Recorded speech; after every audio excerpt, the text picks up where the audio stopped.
Question है, राम अकेला किसी कार्य को 18 दिन में तथा श्याम अकेला उसी कार्य को 15 दिन में पूरा कर सकता है। श्याम अकेले ने इस पर 10 दिन कार्य करके छोड़ दिया। शेष कार्य को राम अकेला कितने दिनों में पूरा करेगा? तो प्रश्न में ऐसा कहा गया है कि दो व्यक्ति है, एक है राम और दूसरा है श्याम। अगर राम किसी कार्य को करे तो राम अकेला उस कार्य को 18 दिन में पूरा कर सकता है। और यहाँ पर दिया हुआ है कि अगर श्याम अकेला उस कार्य को करेगा तो श्याम को कितना समय लगेगा? 15 दिन का समय लगेगा। तो इस तरह से आप यहाँ पर ये समझ गए कि जो यहाँ पर दिया हुआ था कि राम अकेले कितने दिन में कार्य पूरा कर सकता है और श्याम अकेले कार्य जो है वो पूरा कितने दिन में कर सकता है। लेकिन यहाँ पर हम सबसे पहले तो ये पता लगाते हैं कि कुल कार्य कितना होगा। यहाँ पर हम मान लेते हैं कि कुल कार्य कितना होगा।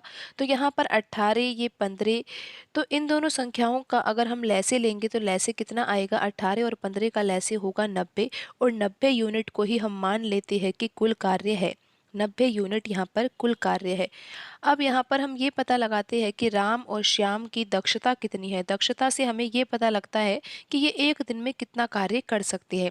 जैसे कि अगर हम राम की दक्षता निकालेंगे तो उससे हमें ये पता लगेगा कि राम जो है वो एक दिन में कितना कार्य कर सकता है। तो अब आपको पता है कि 90 यूनिट तो कुल कार्य है और इस 90 यूनिट कार्य को करने में राम को कितना समय लगता है? 18 दिन का समय लगता है, क्योंकि राम 18 दिन में कार्य को पूरा कर लेता है। और कार्य कुल है कितना? 90 यूनिट। तो 90 यूनिट कार्य को करने में राम को कितना समय लगता है? 18 दिन का समय लगता है। तो फिर राम एक दिन में कितना कार्य करता होगा? 90 यूनिट कुल कार्य है और 18 दिन का समय लग रहा है, तो 90 में अगर 18 से भाग देंगे तो यहाँ पर आ जाएगा 5। यानी कि राम जो है वो एक दिन में 5 यूनिट कार्य करता है। और एक दिन में जब 5 यूनिट कार्य करेगा तो फिर 18 दिन में वह 90 यूनिट कार्य को कर लेगा। तो राम की जो दक्षता है वो कितनी होगी? 5 यूनिट प्रतिदिन।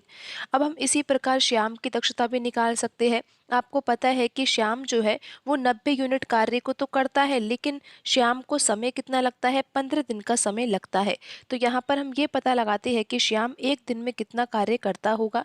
90 यूनिट यहाँ पर कुल कार्य है और इस कुल कार्य को करने में श्याम को समय लग रहा है 15 दिन का। तो 90 में 15 से भाग देंगे तो यहाँ पर आ जाएगा 6।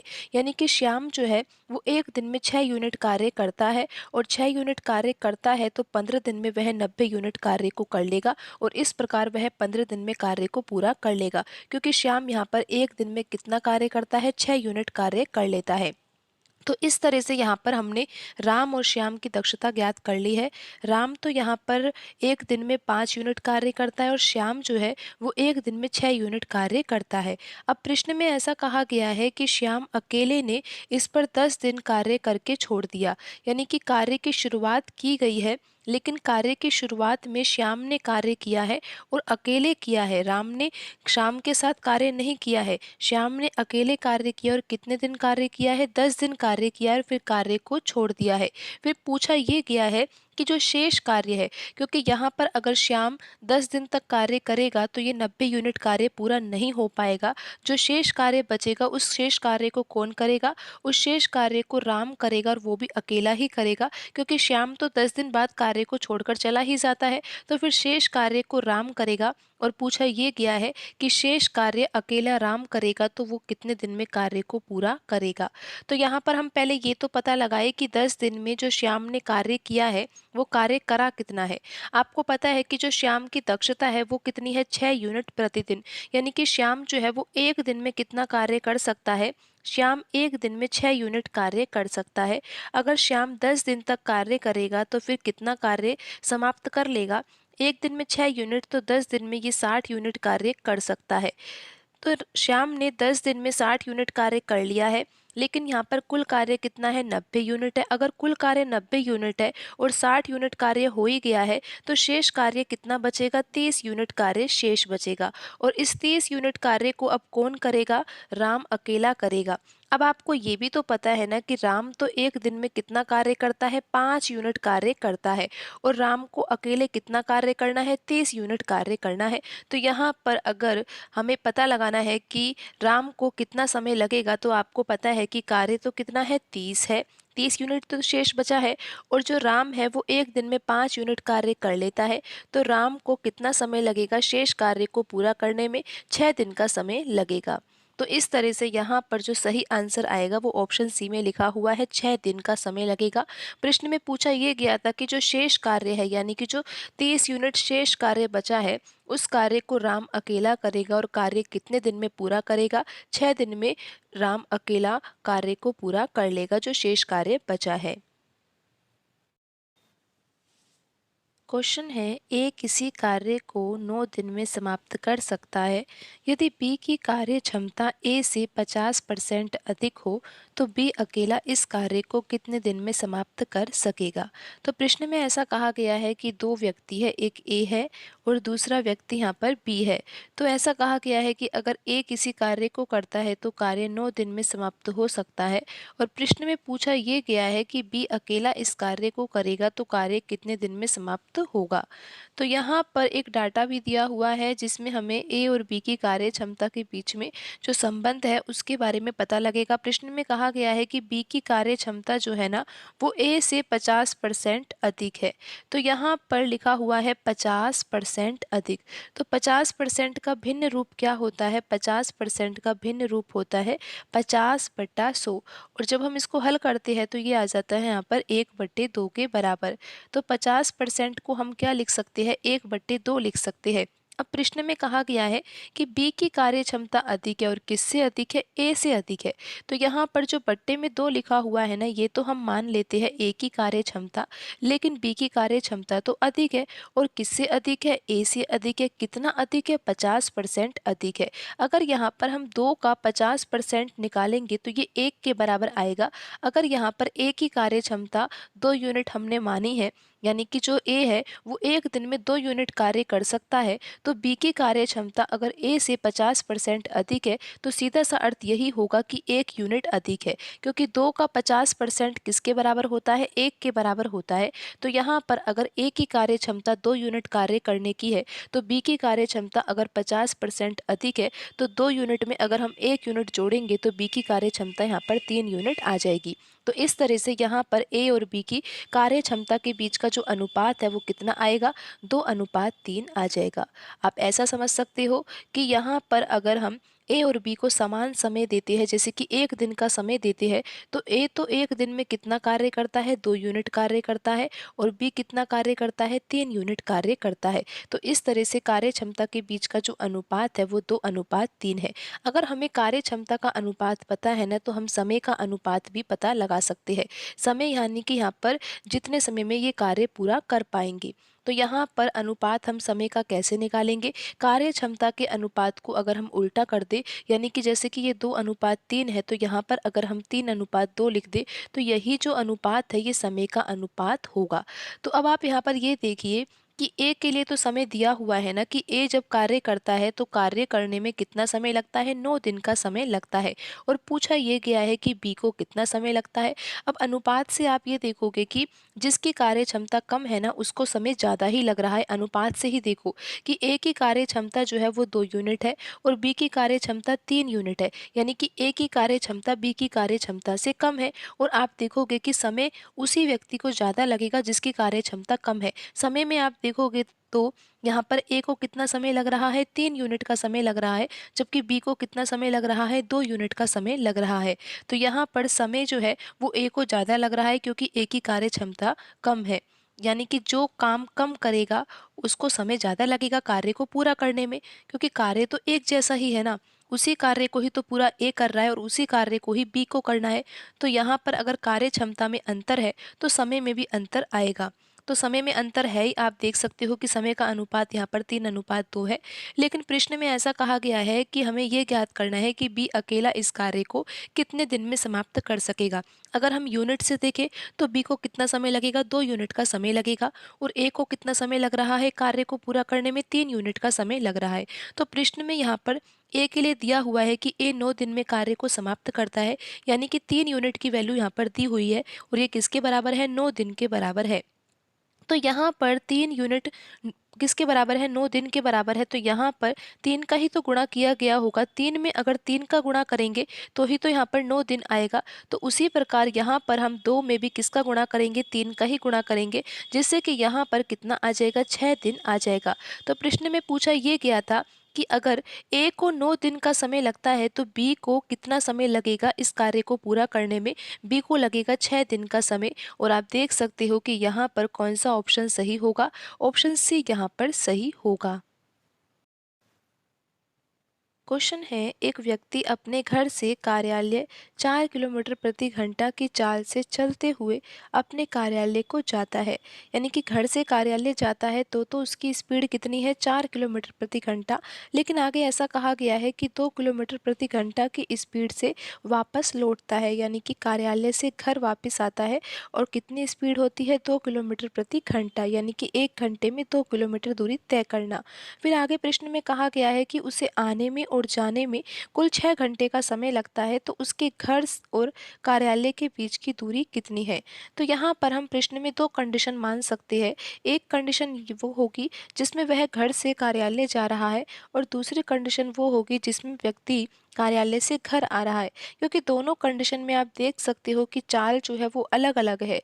यानी कि पहली स्थिति जब वह घर से कार्यालय जा रहा है तो उसमें तो चाल कितनी है, 4 किलोमीटर प्रति घंटा है। और जब व्यक्ति कार्यालय से घर वापस आ रहा है, ये दूसरी कंडीशन है, और चाल यहाँ पर कितनी है, 2 किलोमीटर प्रति घंटा है। तो यहाँ पर हम सबसे पहले तो चाल का अनुपात निकालते हैं। तो पहली कंडीशन से चाल यहाँ पर 4 किलोमीटर प्रति घंटा है, और दूसरी कंडीशन से यहाँ पर जो चाल है वो 2 किलोमीटर प्रति घंटा है। तो चाल के बीच में अगर हम अनुपात निकालेंगे तो ये अनुपात यहाँ पर आ जाएगा 2:1। यानी कि जो स्पीड के बीच में अनुपात आया है दोनों कंडीशन का, वो कितना आया है, 2:1 आया है। तो यहाँ पर अगर हमें चाल का अनुपात पता है तो हम समय का अनुपात भी ज्ञात कर सकते हैं। क्योंकि आपको ये पता होना चाहिए कि यहाँ पर दूरी समान है। यहाँ पर जो हमने 2 कंडीशन मानी है ना, उन दोनों कंडीशन में दूरी समान है। क्योंकि पहली कंडीशन में व्यक्ति घर से कार्यालय जा रहा है, और दूसरी कंडीशन में व्यक्ति जो है वो कार्यालय से घर आ रहा है। व्यक्ति चाहे घर से कार्यालय जाए या फिर कार्यालय से घर वापस आए, तो यहाँ पर जो बीच में दूरी होगी वो समान ही होगी। दोनों कंडीशन के लिए दूरी यहाँ पर समान है। तो अगर चाल का अनुपात हमें पता है तो समय का अनुपात कैसे निकालते हैं, आप यहाँ पर ध्यान से समझिए। चाल के अनुपात को ही हम उल्टा लिख देंगे तो वही समय का अनुपात होगा। जैसा कि चाल का अनुपात यहाँ पर 2:1 लिखा हुआ है, तो समय का अनुपात यहाँ पर होगा 1:2। इस तरह से आपको यहाँ पर समझना है। तो अब आप यहाँ पर ये समझिए कि व्यक्ति जब घर से कार्यालय जाता है तो उसको समय लगता है 1 यूनिट का, और जब व्यक्ति कार्यालय से घर आता है तो उसको समय कितना लगता है, 2 यूनिट का समय लगता है। और कुल मिलाकर समय उसको कितना लगता है आने में और जाने में, 1 + 2 करेंगे अगर अनुपात से हम यहाँ पर देखेंगे तो कुल समय जो यहाँ पर लगेगा वो कितना लगेगा, 3 यूनिट का समय लगेगा। क्योंकि यहाँ पर 1 + 2 अगर किया जाएगा तो कितना आ जाएगा, 3 यूनिट आ जाएगा। लेकिन अब आप ये देखिए कि प्रश्न में 3 यूनिट की वैल्यू दी हुई है, क्योंकि प्रश्न में भी तो यही दिया हुआ है कि उसे आने और जाने में कुल कितना समय लगता है, 6 घंटे का समय लगता है। और यहाँ पर हमने पहली कंडीशन यानी कि घर से कार्यालय जाना, और दूसरी कंडीशन कार्यालय से घर वापस आना, उसमें समय लग रहा है 2 यूनिट। तो कुल मिलाकर जो समय लग रहा है अनुपात के अनुसार वो तो 3 यूनिट है। लेकिन प्रश्न के अनुसार ये वैल्यू किसके बराबर है, 6 घंटे के बराबर है। तो यहाँ पर 3 यूनिट की वैल्यू किसके बराबर है, 6 घंटे के बराबर है। तो 1 यूनिट की वैल्यू यहाँ पर हम आसानी से ज्ञात कर सकते हैं। 1 यूनिट बराबर यहाँ पर आ जाएगा 2 घंटे के। तो यहाँ पर अगर 1 यूनिट की वैल्यू आ गई है तो यहाँ पर अब हम समय ज्ञात कर सकते हैं। पहली कंडीशन में आप देख सकते हो कि समय कितना लग रहा है, 1 यूनिट का समय लग रहा है, और 1 यूनिट की वैल्यू कितनी है, 2 घंटे है। तो यहाँ पर आप ये समझिए कि व्यक्ति जब घर से कार्यालय जाता है और जब उसकी स्पीड 4 किलोमीटर प्रति घंटा होती है, तो उस स्थिति में उस व्यक्ति को घर से कार्यालय में पहुंचने में कितना समय लगता है, 2 घंटे का समय लगता है। और यहाँ पर आप देखिए दूसरी कंडीशन क्या है, कार्यालय से वापस घर पर आना, तो उस स्थिति में समय जो लग रहा है वो 2 यूनिट का समय है। जब 1 यूनिट बराबर यहाँ पर 2 घंटे है तो 2 यूनिट किसके बराबर होगा, 4 घंटे के बराबर होगा। यानी कि व्यक्ति की जब स्पीड 2 किलोमीटर प्रति घंटा होती है, दूसरी कंडीशन में जो स्पीड है वो 2 किलोमीटर प्रति घंटा है, तो उस स्पीड से जब व्यक्ति कार्यालय से घर आता है तो उस व्यक्ति को समय कितना लगता है? 4 घंटे का समय लगता है। अगर प्रश्न में समय पूछा जाता तो समय का आंसर तो यहाँ पर आ ही गया है, लेकिन प्रश्न में पूछा ये गया है कि उसके घर और कार्यालय के बीच की दूरी कितनी है। तो यहाँ पर आपको ये तो समझ समझ में आ गया है कि जब व्यक्ति घर से कार्यालय जाता है तो उसको समय 2 घंटे का लगता है, और जब कार्यालय से घर आता है तो उसको समय 4 घंटे का लगता है। और यहाँ पर चाल भी दी हुई है दोनों कंडीशन की, और समय हमने निकाल ही लिया है, तो अब हम यहाँ पर दूरी भी ज्ञात कर सकते हैं। तो यहाँ पर आप ये समझिए कि पहली कंडीशन में तो समय कितना लग रहा है? 2 घंटे का समय लग रहा है, और दूसरी कंडीशन में जो समय लग रहा है वो 4 घंटे का समय लग रहा है। तो हम किसी भी कंडीशन से दूरी ज्ञात कर सकते हैं, क्योंकि आपको पता है कि दोनों कंडीशन में जो दूरी है वो तो समान ही है।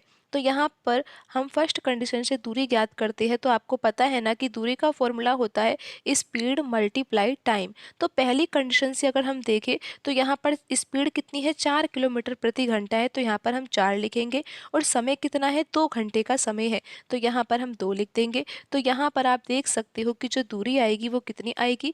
8 किलोमीटर आएगी, और यहाँ पर ऑप्शन सी सही आंसर होगा। हम दूसरी कंडीशन से भी यहाँ पर दूरी ज्ञात कर सकते हैं। आपको पता है कि दूरी का फॉर्मूला तो वही होता है स्पीड मल्टीप्लाई टाइम। तो यहाँ पर दूसरी कंडीशन से हमें स्पीड कितनी लिखनी होगी? 2 किलोमीटर प्रति घंटा लिखनी होगी, और समय यहाँ पर आप देख सकते हो कि कितना लग रहा है? 4 घंटे का समय है। तो यहाँ पर आप देख सकते हो कि दूरी कितनी आ जाएगी? 8 किलोमीटर आ जाएगी, और ऑप्शन सी यहाँ पर सही आंसर होगा। क्वेश्चन है, 12 खिलाड़ियों वाले एक दल की औसत आयु 23 वर्ष है। यदि प्रशिक्षक की आयु भी शामिल की जाए तो औसत आयु 2 वर्ष बढ़ जाती है। प्रशिक्षक की आयु कितनी है? तो प्रश्न में ऐसा कहा गया है कि एक टीम है और उस टीम में 12 खिलाड़ी है, और 12 खिलाड़ियों की जो औसत आयु है वो तो कितनी है? 23 वर्ष है। लेकिन ऐसा कहा गया है कि यदि प्रशिक्षक की आयु भी इसमें शामिल कर दी जाए तो औसत आयु जो है वो 2 वर्ष बढ़ जाएगी।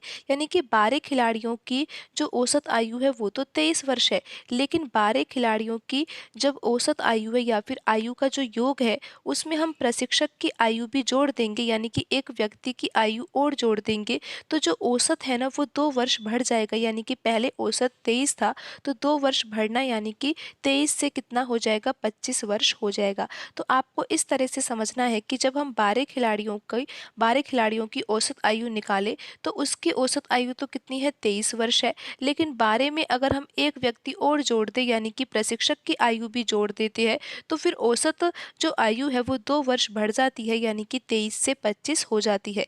अब हमें तो ये ज्ञात करना है कि प्रशिक्षक की आयु कितनी है। तो आप ऐसा समझिए कि अगर यहाँ पर हमें ये दिया हुआ है कि 12 खिलाड़ियों वाले एक दल की औसत आयु 23 वर्ष है, तो यहाँ पर हम ये ज्ञात कर सकते हैं कि 12 खिलाड़ियों की आयु का योग कितना है। तो 12 प्लेयर्स की आयु का योग कितना आएगा, ये हम आसानी से निकाल सकते हैं, और ये आपको भी पता होगा कि किस तरह से यहाँ पर हम आयु का योग निकाल सकते हैं जब औसत दिया हो। तो यहाँ पर हमें करना क्या होगा? औसत यानी कि 23 वर्ष है, और 23 में हमें गुणा किसका करना होगा? यहाँ पर खिलाड़ियों की संख्या का। तो यहाँ पर अगर हम औसत में खिलाड़ियों की संख्या का गुणा कर देंगे ना, तो हमें ये पता लग जाएगा कि 12 खिलाड़ियों की आयु का योग कितना है। तो यहाँ पर हम 23 गुणा 12 कर लेते हैं, तो 12 तिया 36, और 12 दूनी 24, 24 में 3 जोड़ेंगे तो यहाँ पर आ जाएगा 27। तो इस तरह से 12 खिलाड़ियों की आयु का योग कितना है? 276 वर्ष है। अब यहाँ पर यदि प्रशिक्षक की आयु को भी शामिल कर दिया जाए, यानी कि 12 प्लस 1 कितना होगा? 13 होगा। तो 13 व्यक्तियों की अगर आयु का हमें योग निकालना है, इसमें 12 तो क्या है? प्लेयर है, और एक क्या है? इसमें प्रशिक्षक है। तो यहाँ पर इनकी आयु का अगर हमें योग निकालना है तो किस तरह से निकालेंगे आयु का योग? आपको पता है ना कि अगर हमें औसत दिया हुआ है और हमें ये भी तो पता है कि व्यक्तियों की संख्या कितनी है, तो हम आसानी से आयु का योग निकाल सकते हैं। तो आपको पता है कि औसत अब 23 नहीं है, इसमें औसत कितना है? 25 है, क्योंकि 2 वर्ष बढ़ गया है, और यहाँ पर व्यक्तियों की संख्या अब कितनी है? 13 है। तो हम यहाँ पर 25 गुणा अब 13 करते हैं कि आयु का योग कितना आएगा? तो 13 पंच 65, और 13 दूनी 26, 26 में 6 जोड़ेंगे तो यहाँ पर आ जाएगा ये 32, और यहाँ पर कितना आ जाएगा? 325 वर्ष। तो अब आप इस तरह से समझिए कि 12 खिलाड़ियों की आयु का योग तो कितना है, 276 वर्ष है। और यहाँ पर अगर एक प्रशिक्षक की आयु को भी जोड़ दिया जाता है तो कितना आ जाता है, यहाँ पर 325 आ जाता है। तो अब यहाँ पर हम प्रशिक्षक की आयु तो ज्ञात कर ही सकते हैं, क्योंकि 12 खिलाड़ियों की आयु का योग यहाँ पर 276 वर्ष है और 12 खिलाड़ी और एक प्रशिक्षक की आयु का योग 325 है। तो 276 से ये 325 इसलिए तो हुआ है क्योंकि इसमें प्रशिक्षक की आयु को जोड़ा गया है। तो अगर हमें प्रशिक्षक की आयु ही ज्ञात करनी है तो 325 में से हम यहाँ पर 276 घटा देते हैं और हमें पता लग जाएगा कि प्रशिक्षक की आयु कितनी है। तो यहाँ पर अगर हम 15 में से 6 घटाएंगे तो 9 आ जाएगा और यहाँ पर कितना आ जाएगा, 11 में से 7 घटाएंगे तो यहाँ पर आ जाएगा 4। तो यहाँ पर प्रशिक्षक की आयु कितनी आई है, 49 वर्ष आई है। और आप देख सकते हो कि ऑप्शन डी में लिखा हुआ है 49 वर्ष, तो यही सही आंसर होगा। क्वेश्चन है, 3 संख्याओं का औसत 60 है। इनमें पहली संख्या दूसरी संख्या की दुगनी है और दूसरी संख्या तीसरी संख्या की तिगुनी है। तदनुसार सबसे बड़ी संख्या और सबसे छोटी संख्या का अंतर कितना है। तो यहाँ पर प्रश्न में ऐसा कहा गया है कि 3 संख्याएं हैं और 3 संख्याओं का औसत भी दिया हुआ है। अगर 3 संख्याओं का औसत दिया हुआ है तो हम 3 संख्याओं का योग तो आसानी से ज्ञात कर सकते हैं, क्योंकि आपको ये पता है कि अगर औसत दिया हो तो यहाँ पर हम योग कैसे ज्ञात करते हैं। हमें करना ही क्या होता है, औसत यहाँ पर 60 है तो औसत में हमें गुणा करना होता है संख्या से, और संख्या यहाँ पर कितनी है, 3। तो यहाँ पर संख्याओं का योग कितना आ जाएगा, 180 आ जाएगा। तो 3 संख्याओं का जो औसत है वो तो 60 है, लेकिन संख्याओं का योग कितना है, संख्याओं का योग है 180, क्योंकि औसत में हमने गुणा किससे किया है, संख्या से। तो 60 गुणा 3 कितना हो गया है, 180 हो गया है। अब यहाँ पर पहली संख्या दूसरी संख्या और तीसरी संख्या के बीच में संबंध दिया हुआ है, तो यहाँ पर हम अनुपात में संबंध ज्ञात करते हैं। तो यहाँ पर हम लिख लेते हैं पहली संख्या, दूसरी संख्या और यहाँ पर हम लिख लेते हैं तीसरी संख्या। तो यहाँ पर ऐसा कहा गया है कि पहली संख्या जो है वो दूसरी संख्या की दुगनी है, और यहाँ पर लिखा हुआ है कि जो दूसरी संख्या है वो तीसरी संख्या की तिगुनी है। तो यहाँ पर हम पहले मान लेते हैं कि अगर तीसरी संख्या यहाँ पर 1 है तो फिर दूसरी संख्या तो तीसरी संख्या की 3 गुनी है। तो तीसरी संख्या की 3 गुनी यानी कि यहाँ पर दूसरी संख्या कितनी हो जाएगी, 3 हो जाएगी। अगर तीसरी संख्या को हमने माना है 1 यूनिट या फिर 1 माना है, तो दूसरी संख्या जो है वो तीसरी संख्या की 3 गुनी है। तो यहाँ पर जो दूसरी संख्या है वो कितनी हो जाएगी, 3 हो जाएगी। फिर पहली संख्या और दूसरी संख्या के बीच में ये संबंध है कि जो पहली संख्या है वो दूसरी संख्या की दुगनी है। तो यहाँ पर दूसरी संख्या अगर 3 है तो फिर पहली संख्या तो दूसरी की दुगनी है, तो यहाँ पर पहली संख्या हो जाएगी 6। इस तरह से यहाँ पर हम इन तीनों संख्याओं के बीच में अनुपात ज्ञात कर सकते हैं, और अनुपात क्या आया है, 6:3:1 आया है। तो यहाँ पर अब हम संख्या ज्ञात कर सकते हैं, क्योंकि हमें यहाँ पर तीनों संख्याओं का अनुपात भी पता है और तीनों संख्याओं का योग भी पता है। तो तीनों संख्याओं के अगर अनुपात का योग किया जाए, तो अनुपात का अगर योग किया जाए तो यहाँ पर कितना आएगा, 6 + 3 9, 9 में 1 जोड़ा जाएगा तो यहाँ पर आ जाएगा 10 यूनिट। तो यहाँ पर अनुपात का योग तो कितना आ गया है, 10 यूनिट आया है। लेकिन प्रश्न के अनुसार यहाँ पर जो योग आया था संख्याओं का वो कितना था, 180 था। तो यहाँ से हम 1 यूनिट की वैल्यू अगर ज्ञात करेंगे तो 1 यूनिट किसके बराबर आ जाएगा, 18 के बराबर आ जाएगा। तो यहाँ पर अब हम तीनों संख्याएं ज्ञात कर सकते हैं। हमें अगर पहली संख्या ज्ञात करनी है तो पहली संख्या के लिए हमें 6 यूनिट की वैल्यू ज्ञात करनी होगी। जब 1 यूनिट बराबर यहाँ पर कितना है, 18 है, तो पहली संख्या के लिए 6 यूनिट की वैल्यू ज्ञात करनी होगी। तो 18 में हमें गुणा करना होगा 6 से, और यहाँ पर पहली संख्या आ जाएगी 108। इसी प्रकार हम दूसरी संख्या भी ज्ञात कर सकते हैं। दूसरी संख्या के लिए हमें 3 यूनिट की वैल्यू ज्ञात करनी होगी। जब 1 यूनिट यहाँ पर 18 के बराबर है तो 3 यूनिट के लिए 18 में 3 का गुणा करेंगे और यहाँ पर दूसरी संख्या कितनी आ जाएगी, 54 आ जाएगी। और यहाँ पर जो तीसरी संख्या है वो 1 यूनिट है, तो यहाँ पर 1 यूनिट की वैल्यू तो 18 के बराबर ही है, तो तीसरी संख्या यहाँ पर कितनी आ जाएगी, 18 आ जाएगी। तो अब आपको ये समझ में आ गया कि यहाँ पर पहली संख्या कितनी है। पहली संख्या तो यहाँ पर है 108, और दूसरी संख्या यहाँ पर कितनी है, दूसरी संख्या है 54, और जो तीसरी संख्या है वो कितनी आई है, 18 आई है। अब प्रश्न में पूछा क्या गया है, आप ध्यान दीजिए।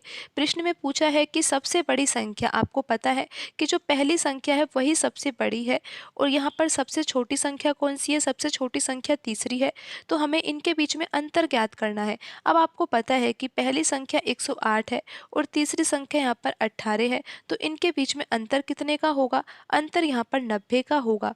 और आप देख सकते हो कि ऑप्शन ए में लिखा हुआ है 90, तो यही सही आंसर होगा। और यहाँ पर हमें अंतर ही तो ज्ञात करना था, तो आप इस तरीके से भी ज्ञात कर सकते थे कि यहाँ पर पहली संख्या का अनुपात 6 है और तीसरी संख्या का अनुपात 1 है, तो अनुपात के बीच में अंतर आप देख सकते हो कि 5 यूनिट का अंतर है। तो यहाँ पर हम 5 यूनिट की वैल्यू अगर ज्ञात करते तो भी 90 ही आएगा, क्योंकि 1 यूनिट किसके बराबर है, 18 के बराबर है। और 18 में 5 का गुणा करने पर 5 यूनिट की वैल्यू आ जाएगी और ये किसके बराबर आएगी, 90 के बराबर आएगी। और जब भी यहाँ पर ऑप्शन ए सही आंसर होगा।